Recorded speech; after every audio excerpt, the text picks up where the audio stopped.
Ayan mga lodi, bulati yan oh. Nakikita nyo, yung hawak-hawak ko mismo na yan. Ayan ang bulati. Ito yung kay Kim Cam mga lodi. Si Kim Cam binubulati rin. Ayan oh. Ayan oh, napakagandang tumindig. Parang gusto ko nga ihabol sa race eh.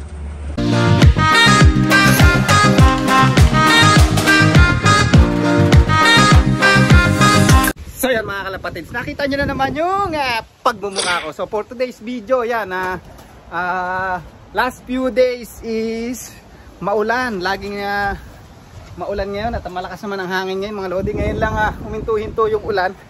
At magpaparonda tayo mga lodi. Yan. Tingnan natin sila ngayon. Tingnan natin. Ay hindi pala. Bibigyan ko muna sila ng konting tubig kasi magde-deworm pala ako ngayon mga lodi. Alright. Kasi tinanggal ko yung tubigan para pag binigyan ko sila ng tubig ngayon iinumin nila kasi yung hinahalo ko doon sa deworm is yung pang deworm ko isa tubig, liquid siya. Okay? Ayan mga lodi. Ayan. So eto, magde-deworm tayo. Ito ang gamit ko rito sa New Zealand mga lodi, Moxidectin, sigurado. Ang bulate ay tepok 101%. Ayan. So 5 ml lang ilalagay ko rito per liter. Ayan, napakamahal ng pampurga ngayon, $15 mga lodi. Ayan. 5 ml lang ang kailangan natin. Ayan, para yung papakain natin sa kanila maano-ano naman ma-absorb ng mabuti ng katawan nila yung mga vitamins na ibibigay nila natin sa kanila. Kasi pagka nagbigay ka ng vitamins as may bulate sa tiyan, wala rin kakainin ng bulate. Ang tendency yung bulate lumalakas, hindi yung kalapate. Kaya ito, pupurgayin natin sila. Patay ang ano ito, mga bulate. Yan. Yan lang yan mga lodi. Halo lang natin dyan. Ayan. Ayan. Tingnan nyo mamaya mga lodi. Ayan. Bago natin sila paronday, sigurado mga uhaw to eh. Isang araw nandi uminom mga lodi. Dagdagan natin konti. Pahiyang lang, pahiyang. Ayan. Pahiyang lang, pahiyang. Konti lang, konti. Para sigurado. Sigurado ang kinabukasan nila. Ayan. Ayan. Sigurado na. Tingnan nyo. Maglalabasan yung mga bulate niyan. Kasi ang ibon mga lodi o ang kalapate, napakabilis gumawa ng bulate sa tiyan yan. O mabilis silang makabuo ng bulate sa loob kasi mahilig silang tumuka-tuka sa labas. Tapos yung binibigay nating grits, yan, may mga germs yan. At yung mga, kunwari nyo pag nagpapatuka kayo, yung mga kakanan madudumi. Ayan, doon din nila nakukuha yung mga bulate. Kailangan panatiliin natin maging healthy yung ibon para mag-perform sa race ng maganda. Ayan, okay? Ayan mga lodi, uminom na yung young bird, oh. Ayan, natikman na. Mamaya magpapakain tayo ng konti para mauhaw sila at iinom din yung mga yan. Mga gutom eh. Napansin ko kasi ito mga lodi, si Yellow. Napakapayat. Magandang lipad na itong ibon na to, itong Yellow. Kaya lang napakapayat mga lodi. Ang lakas niyang kumain. Pero wala, hindi siya tumataba. Laging gutom yan, ayan o. So yan, mamaya mayang konti, mga ilang minuto ipakawalan ko sila, parorondahin ko sila. Tapos magkakayod tayo mga lodi. Mamaya makikita nyo mga in an hour. Pagka nagdumi yan, makikita nyo may mga bulate. Alright, asa na yung si champion natin mga lodi? Asa na si champion natin? Si Kim Cam 314. Asa na siya? Ang hirap na mahanapin. Ayun yata. Ayun. Si Kim Cam. Ayun, si Kim Cam mga lodi. Ayan, yan. Ayan. Napakaganda talaga, sexy. Talaga naman. Ayan. Napakagaling pa kasi yung kapatid niyang blue bar na nestmate niya mismo, kasunod niya lang dumating. Ayan, oh. Nasaan na ba yun? Blue bar yun eh. Basta nandyan lang siya mga lodi. Ang importante mapurga natin sila ngayon lahat. Tapos mamaya magkakayod tayo, okay? Ayan, pakawalan na natin sila mga lodi. Mag-open loop tayo ngayon. Ayan.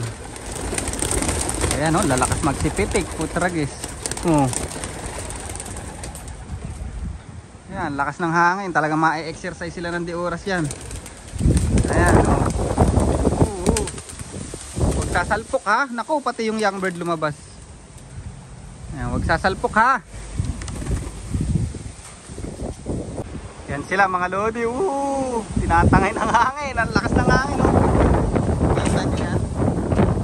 Ayan na, ayan na, ayan na. Lakas ng hangin mga lodi. Wala pang ilang minuto magbababaan na yata. Ayan, bahala sila yung rumunda na rumunda.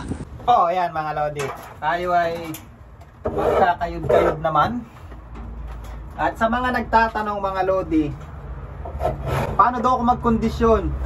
Laging nagsisimula ako mga lodi pag nagkondisyon ako ng ibon. Dapat malinis yung loob ng ibon at labas. Lagi ko sinasabi yan, lalo sa mga nagme-message sa akin.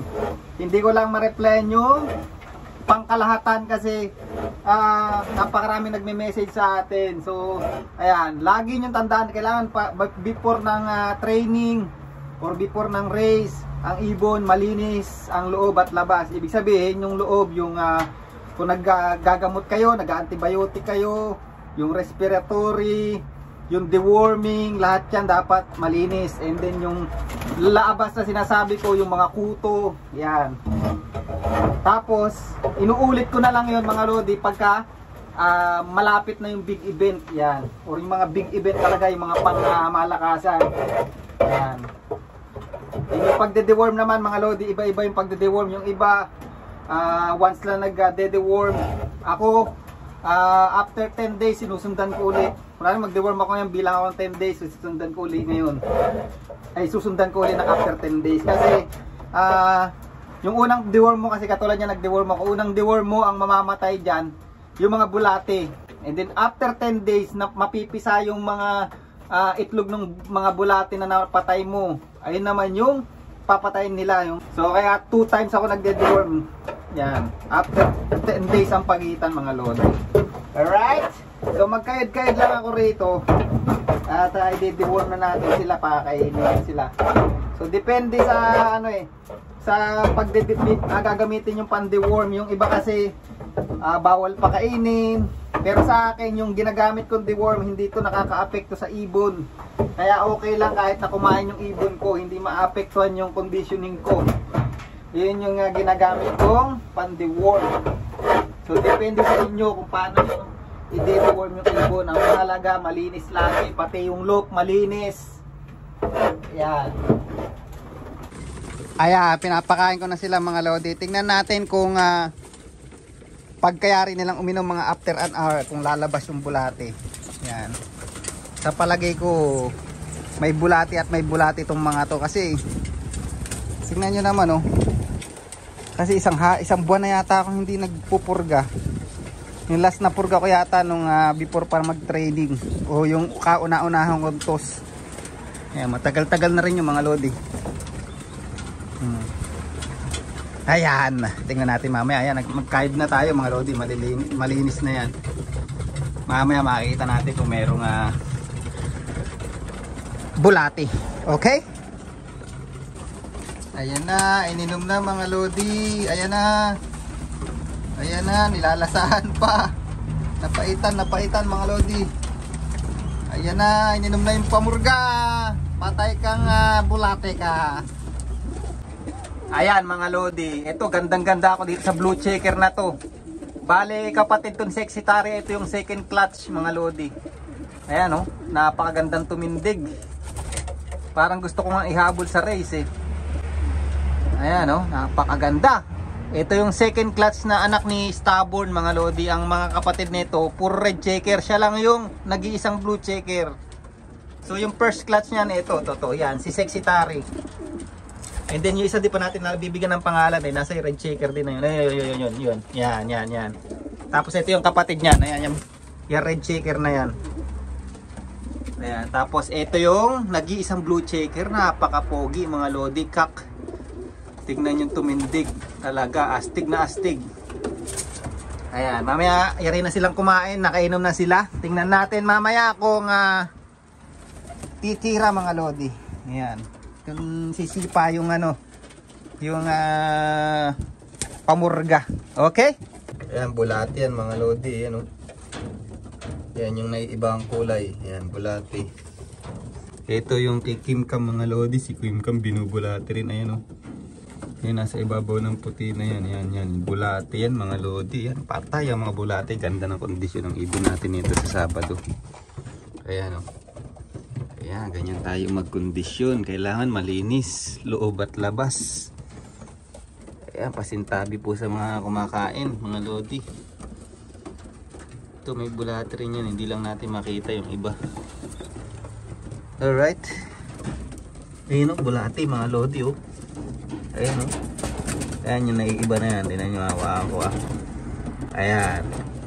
Ayan mga lodi, bulati yan o. Nakikita nyo. Yung hawak-hawak ko mismo na yan. Ayan ang bulati. Ayan o. Ayos.